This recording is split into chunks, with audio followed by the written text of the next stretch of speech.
Ons almal ken die bekende gedeelte van Jeremia 29 vers 11 en ek lees dit sommer vanoggend vinnig vir julle en deel 'n paar gedagtes daaroor. Ek weet wat ek vir julle beplan, sê die Here, voorspoed en nie teëspoed nie. Ek wil vir julle 'n toekoms gee, 'n verwagting. Nou dis dan maar 'n pragtige belofte wat die Here vir ons gee. Maar hierdie belofte hou ons so aan vas en dis so goed, dit is so deel van ons lewe en ons motiveer onsself daarmee en sê maar die Here het ons gesê hy gaan vir my goeie goeders gee.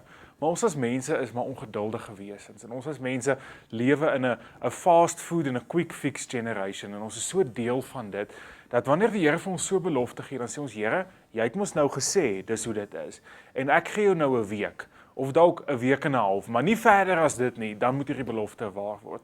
En min van ons het al die hele hoofstuk gaan lees, of die hele gedeelte gelees. Dis so 'n interessante gedeelte eintlik. Die volk Israel is weer in ballingskap weggevoer, en die Here praat met hulle en sê vir hulle, dis tyd dat julle begin huise bou, en julle wortels begin inskiet op hierdie plek waar julle in ballingskap ingeneem is. Hy sê nie vir hulle, ag julle môre kom uitvat nie, en die paar verse voort wil ek sommer gou vir julle lees. So sê die Here, oor presies 70 jaar sal ek Babel straf, en julle onder my sorg inneem.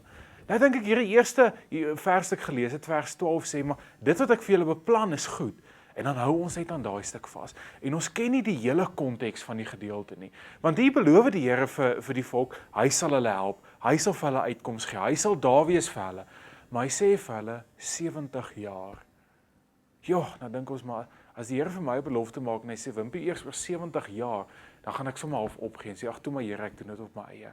Maar weet julle, die Here sê soms vir ons dat ons moet wag.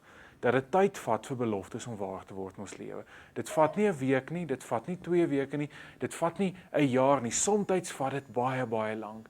En vir hierdie volk het hy gesê 70 jaar. Wat ons kan doen is vashou aan die beloftes wat die Here vir ons gee. So ek wil jou motiveer vandag. As die Here vir jou belofte gee, as jy iets het om aan vas te hou in jou lewe, en ek weet daar is beloftes in al van ons lewens, hou vas daaraan. Maar onthou dat dit soms lank vat. Die Here is wel getrou, die Here sal jou nooit in die steek laat nie. Hou aan glo, hou aan bid, die Here sal nooit teruggaan op sy woord nie.